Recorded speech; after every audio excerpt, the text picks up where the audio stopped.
निरंजनो निराकार एको देवो महेश्वरा मृत्युमुखात् गतं प्राणम बलादाकृष्य रक्षते। निरंजन निराकार महेश्वर ही एकमात्र महादेव हैं जो मृत्यु के मुख में गए हुए प्राण को बलपूर्वक निकालकर उसकी रक्षा करते हैं। मर्कंड ऋषि का पुत्र मार्कंडेय अल्पायु था।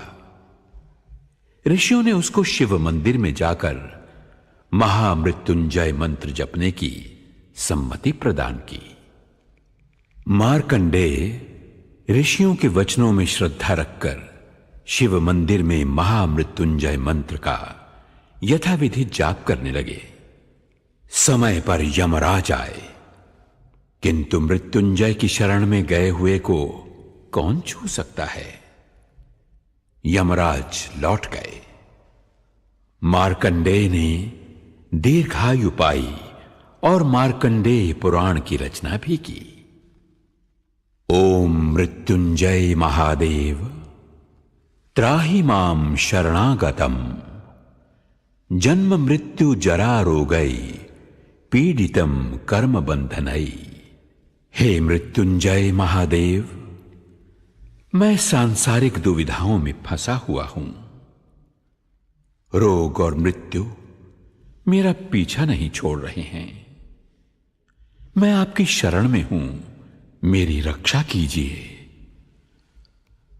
महामृत्युंजय मंत्र महामंत्र है, जिसके यथाविधि पारायण से व्यक्ति पापों से छूटकर सुख समृद्धि प्राप्त करता है। इस लोक में नाना प्रकार के कष्टों से, मृत्यु भय से मुक्त होकर संपत्ति रिद्धि सिद्धि प्राप्त करने का सरल उपाय महामृत्युंजय मंत्र ही है।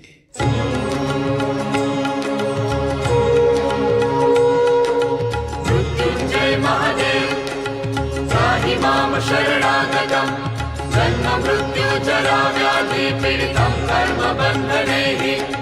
मृत्युंजय महादेव त्राहि मां शरणागतं जन्म मृत्यु जरा व्याधि पीडितं कर्म बन्धनैः। मृत्युंजय महादेव त्राहि मां शरणागतं जन्म मृत्यु जरा व्याधि पीडितं कर्म बन्धनैः।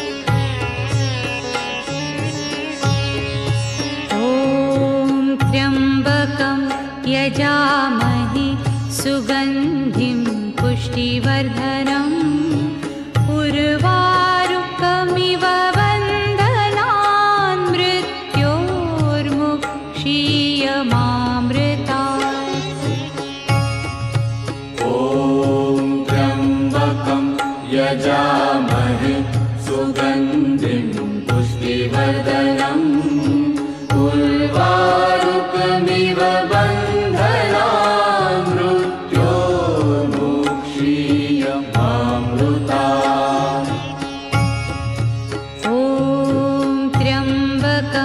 यजामहे सुगन्धिं पुष्टिवर्धनम् उर्वारुकमिव वन्दनान् मृत्योर्मुक्षीयमामृतात्। ॐ त्र्यम्बकं यजामहे सुगन्धिं पुष्टिवर्धनम् उर्वारुकमिव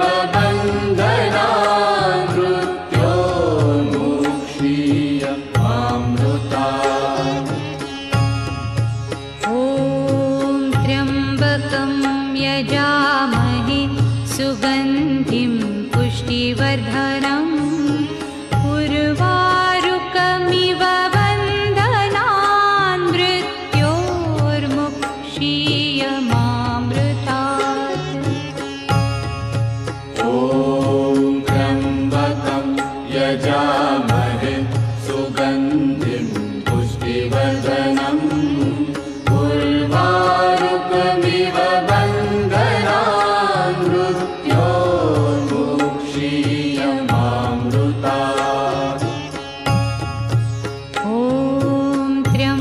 त्र्यम्बकं यजामहे सुगन्धिं पुष्टिवर्धनम् उर्वारुकमिव बन्धनान् मृत्योर्मुक्षीयमामृतात्। ॐ त्र्यम्बकं यजामहे सुगन्धिं पुष्टिवर्धनम् उर्वारुकमिव बन्धनान् मृत्योर्मुक्षीयमामृतात्। ॐ त्र्यम्बकं यजामहे सुगन्धिं पुष्टिवर्धनम् उर्वारुकमिव बन्धनान् मृत्योर्मुक्षीयमामृतात्। ॐ त्र्यम्बकं यजामहे सुगन्धिं पुष्टिवर्धनम् उर्वारुकमिव बन्धनान् मृत्योर्मुक्षीयमामृतात्। ॐ त्र्यम्बकं यजामहे सुगन्धिं पुष्टिवर्धनम् उर्वारुकमिव बन्धनान् मृत्योर्मुक्षीयमामृतात्। ॐ त्र्यम्बकं यजामहे सुगन्धिं पुष्टिवर्धनम् उर्वारुकमिव बन्धनान् मृत्योर्मुक्षीयमामृतात्।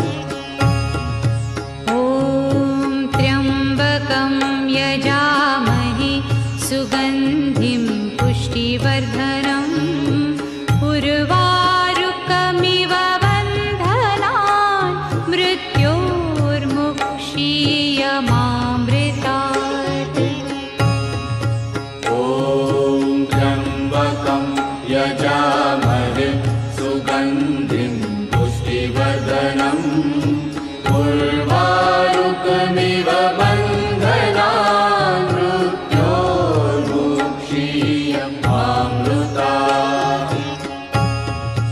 ॐ त्र्यम्बकं यजामहे सुगन्धिं पुष्टिवर्धनम् उर्वारुकमिव बन्धनान् मृत्योर्मुक्षीयमामृतात्। ॐ त्र्यम्बकं यजामहे सुगन्धिं पुष्टिवर्धनम् उर्वारुकमिव बन्धनान् मृत्योर्मुक्षीयमामृतात्।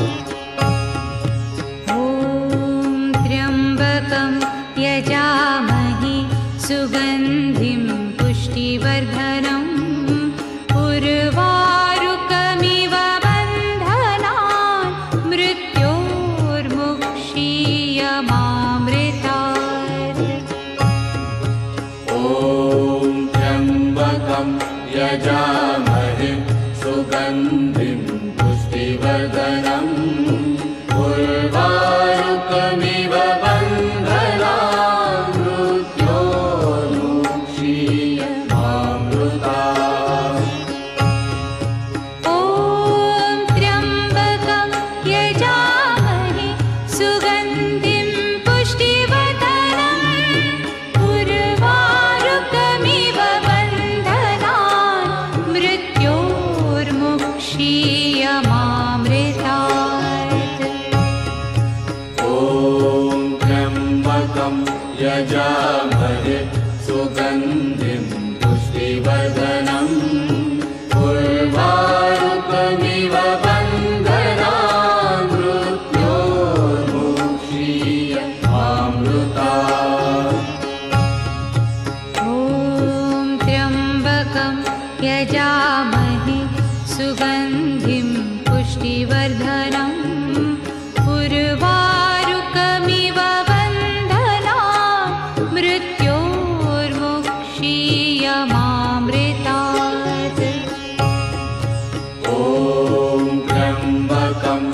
यजामहे सुगन्धिं पुष्टिवर्धनम् उर्वारुकमिव बन्धनान् मृत्योर्मुक्षीय मामृतात्। ॐ त्र्यम्बकं यजामहे सुगन्धिं पुष्टिवर्धनम् उर्वारुकमिव बन्धनान् मृत्योर्मुक्षीय मामृतात्। ॐ त्र्यम्बकं यजामहे सुगन्धिं पुष्टिवर्धनम् उर्वारुकमिव बन्धनान् मृत्योर्मुक्षीय मामृतात्। ॐ त्र्यम्बकं यजामहे सुगन्धिं पुष्टिवर्धनम् उर्वारुकमिव बन्धनान् मृत्योर्मुक्षीय मामृतात्। ॐ त्र्यम्बकं यजामहे सुगन्धिं पुष्टिवर्धनम् उर्वारुकमिव बन्धनान् मृत्योर्मुक्षीय मामृतात्। ॐ त्र्यम्बकं यजामहे सुगन्धिं पुष्टिवर्धनम् उर्वारुकमिव बन्धनान् मृत्योर्मुक्षीय मामृतात्।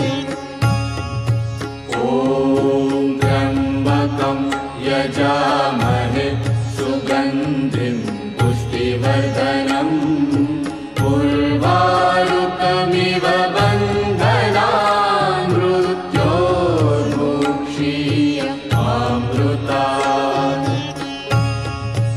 ॐ त्र्यम्बकं यजामहे सुगन्धिं पुष्टिवर्धनम् उर्वारुकमिव बन्धनान् मृत्योर्मुक्षीय मामृतात्। ॐ त्र्यम्बकं यजामहे सुगन्धिं पुष्टिवर्धनम् उर्वारुकमिव बन्धनान् मृत्योर्मुक्षीय मामृतात्। ॐ त्र्यम्बकं यजामहे सुगन्धिं पुष्टिवर्धनम् उर्वारुकमिव बन्धनान् मृत्योर्मुक्षीय मामृतात्।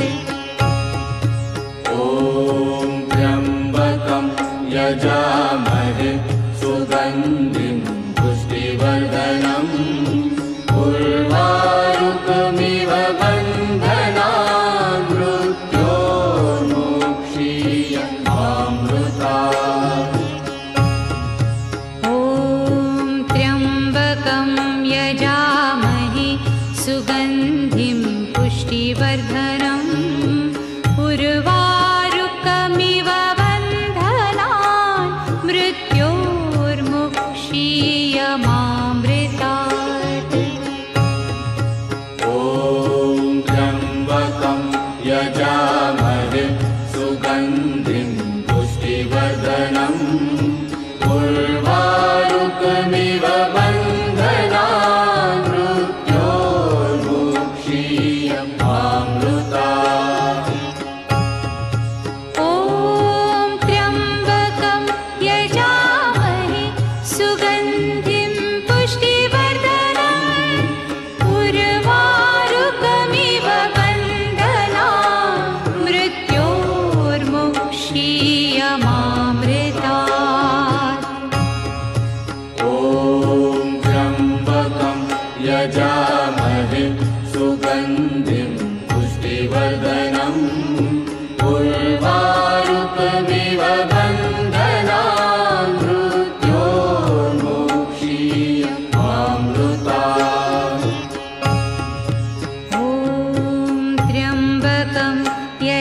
यजामहे सुगन्धिं पुष्टिवर्धनम् उर्वारुकमिव बन्धनान् मृत्योर्मुक्षीयमामृतात्। ॐ त्र्यम्बकं यजामहे सुगन्धिं पुष्टिवर्धनम् उर्वारुकमिव बन्धनान् मृत्योर्मुक्षीयमामृतात्।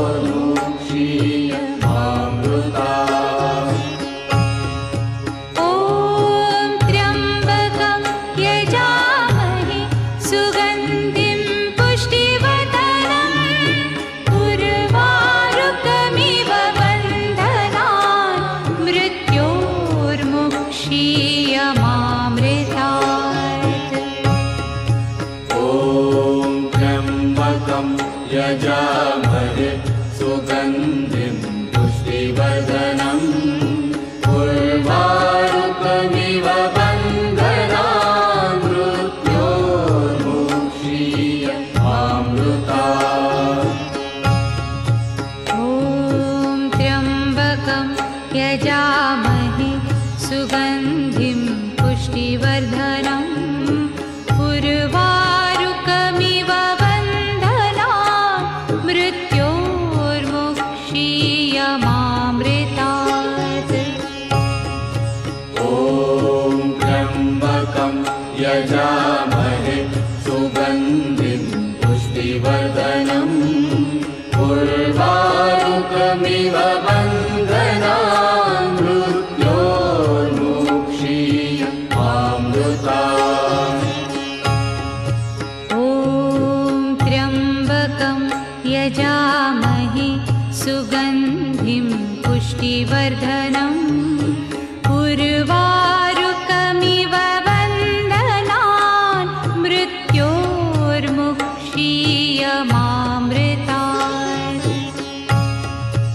ॐ त्र्यम्बकं यजामहे सुगन्धिं पुष्टिवर्धनम् उर्वारुकमिव बन्धनान् मृत्योर्मुक्षीयमामृतात्।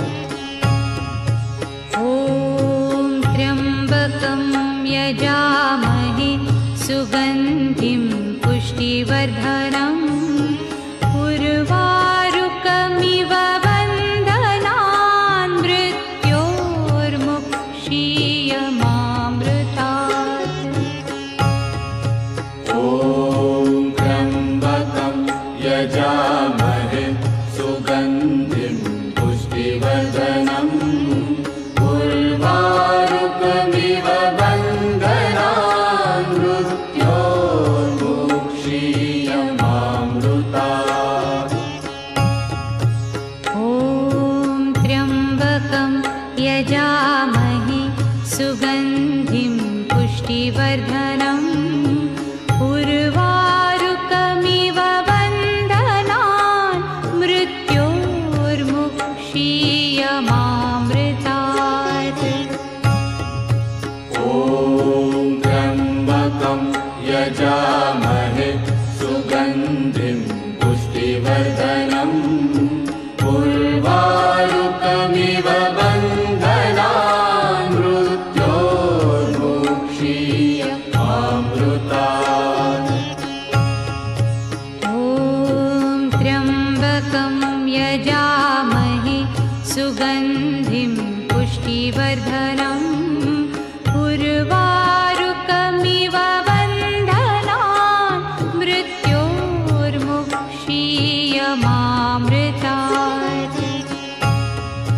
ॐ त्र्यम्बकं यजामहे सुगन्धिं पुष्टिवर्धनम् उर्वारुकमिव बन्धनान् मृत्योर्मुक्षीयमामृतात्। ॐ त्र्यम्बकं यजामहे सुगन्धिं पुष्टिवर्धनम् उर्वारुकमिव बन्धनान् मृत्योर्मुक्षीयमामृतात्।